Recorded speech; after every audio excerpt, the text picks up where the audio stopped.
May nagpapamasahe na kapitbahay namin. Oh, ayan, assistant ko, oh. Where are you going, Shanley? Parang going to school. Yeah. Yung oil namin at alcohol. Tsaka may pang din ako kasi massage na machine. Likod ng bahay namin to dito banda.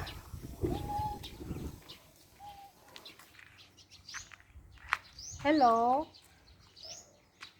Hi, good afternoon po. Asa niya kanang black tree kanang di ba duha man ni? Aw mao so sa black at kasi kahilira ra di ay tanong. Oh, kay kanang tindahan bitaw nga. Oh, sige, ma'am. Pawashingan ko yung sasakyan kasi parang may na yata may buyer. Sana nga mabili na siya.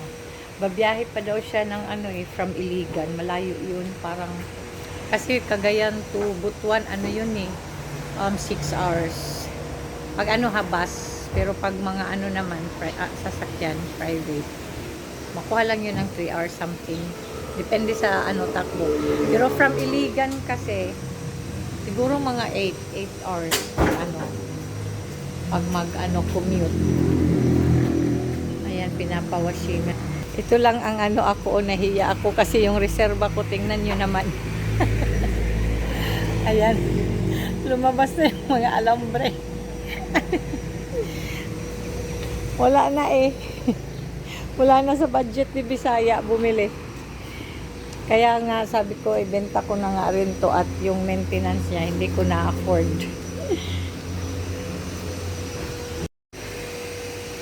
Pero alam nyo, mamimiss ko siya. Parang yata almost 4 years ko siyang kasama. Ganun talaga. Walang permanente. Gusto ko nga sanang ako lang magwashing. So, what happened to your toy? Huh? What the miming? Huh? What? What she did? She like rolls it. Huh? She rolls it. The one? So you cannot use that one anymore, Shanley. Huh? Ganyan yan siya pag may pusa.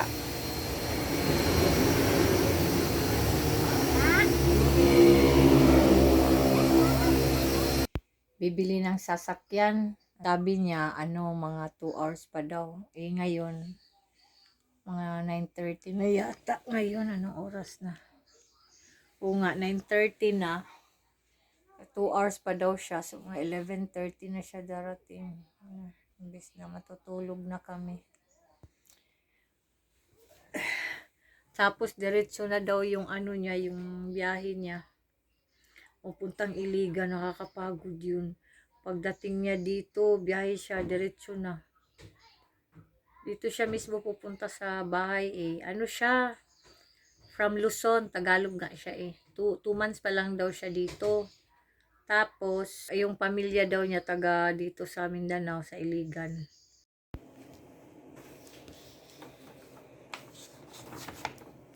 Gumawa ako ng acknowledgement receipt. Dali dong, permisa dong. Taga dito. Taga saan sila? Diyan lang sa may palengke. Sa? Yung nagtitinda ng mga damitan dyan. Nagpasko na ako. Sila lahat? Sabi ko may momo Ayan mo. Oo.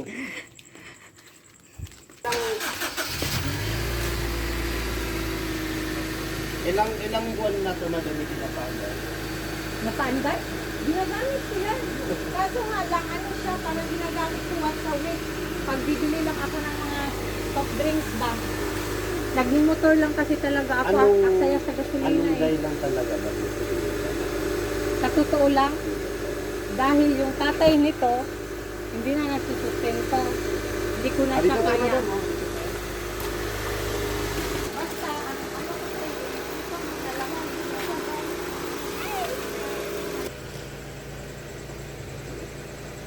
Acknowledgement agreement receipt lang to kasi ito. Okay, So, yung mas, papirman mong tatlo, ano yun? para sa deduction para ipalipat sa pangalan ko. Ah, ganun ba yun? Kasi hindi kasi ina-authorize. Saan ko ilagay dito? Dito, Ang tatlo. pirma ko? Dito, tatlo. Kasama to? Oo. Okay. Basta pirma mo ng tatlo, tapos papicture mo ng mais, tapos ipasa mo sa akin sa messenger. May account siya dyan? Oh, meron. Okay, sige. May kita natin kung pumasok. Ay, ah, pirma ka muna dito sa kopya ko. Saan? Ito dito. Buyer. Saan yun?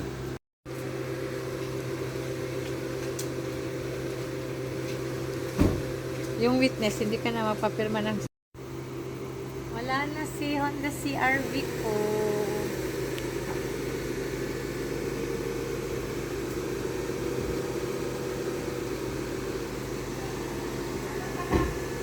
Tayo na rin siya dyan.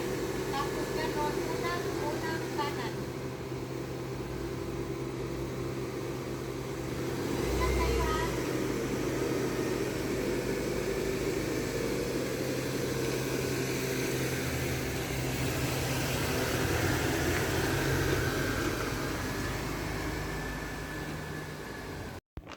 Uy, grabe. Anong oras na rin?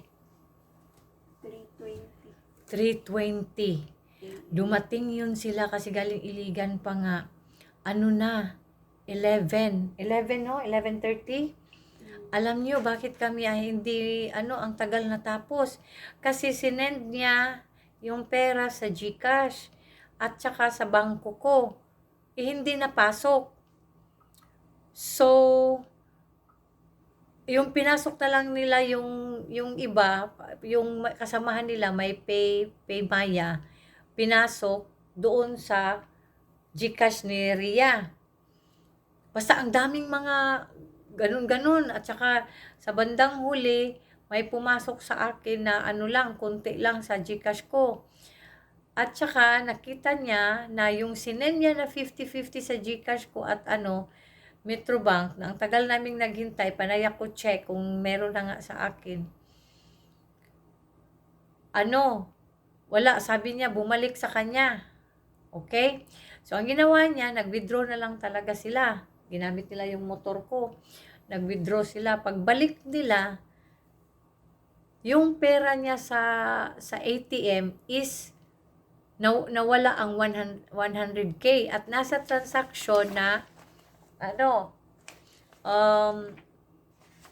na minus nga.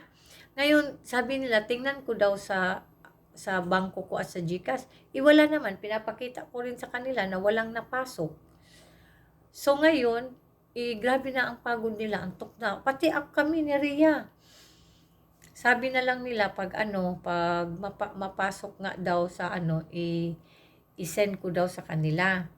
Sabi ko, wag kang mag-alala, trust me, ibabalik ko yan kung napapasok nga sa ko. So yun, kaya umalis na sila, pero hindi pa yun sila uuwi ng Iligan, mag-check-in pa yun sila dito, hanap sila ng matulugan nila. Grabing hassle.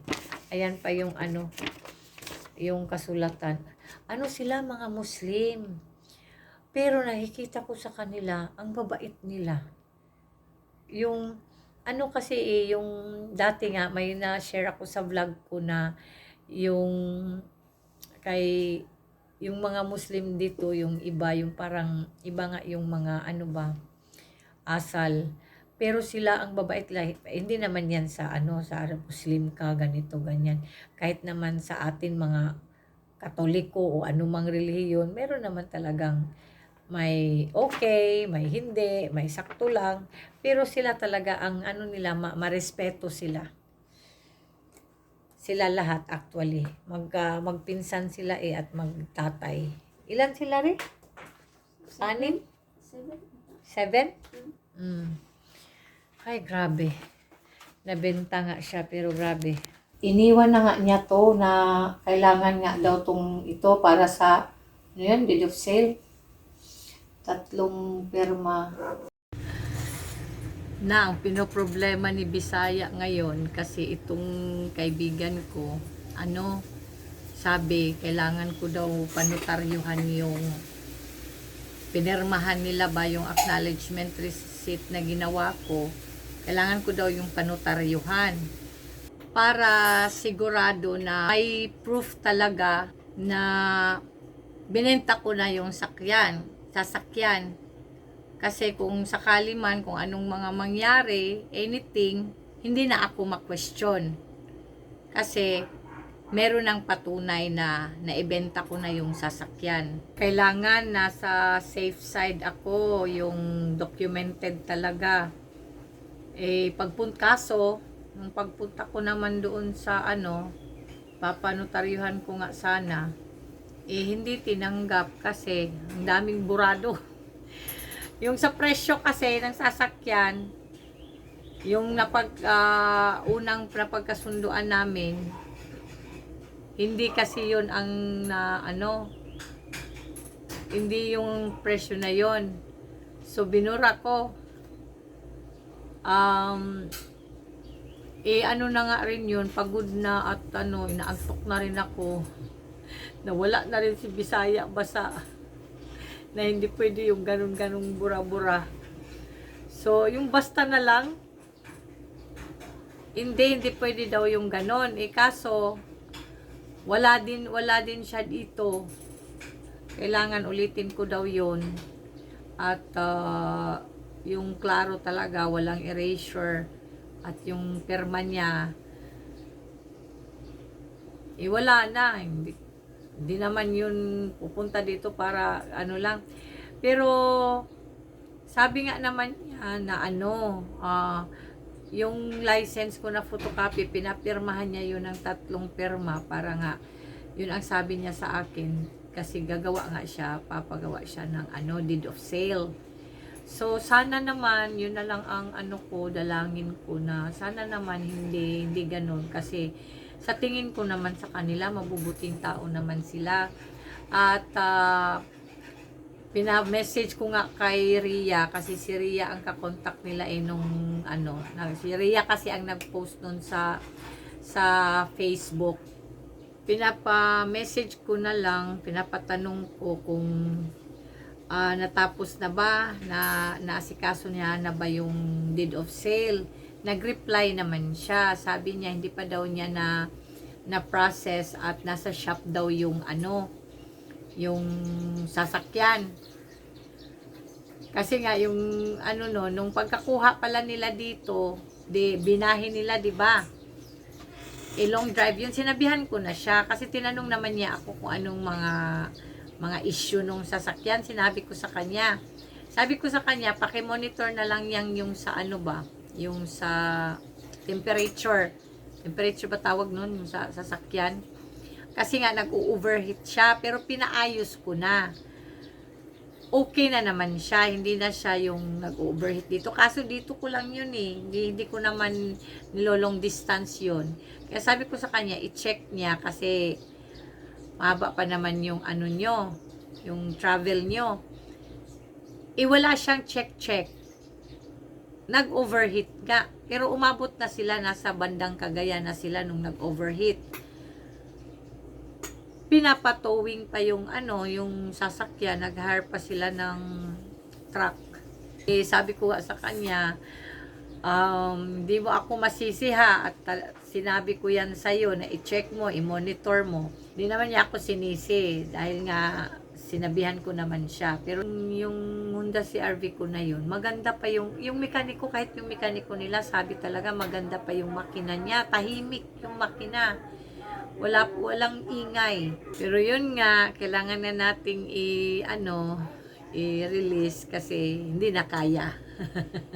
Sa ngayon, pasalamat talaga ako at nabenta ko na kasi kaysa naman tatagal yun dito at kung yun nga, masira-sira, wala na akong budget pang eh maputa lang sa scrap yun. So buti na talaga yun na ano, at least naibenta ko pa. Siya nga pala, maraming salamat sa inyo kasi yung sa nakaraan na vlog ko, nabasa ko sa comment, ang daming natuwa dahil sa tulong ni Ate Mila sa akin. Nakaka-touch lang. Maraming salamat. Maraming salamat sa inyong lahat sa suporta niyo sa channel ko. I love you all from the bottom of my heart. May God bless you more. Mwah.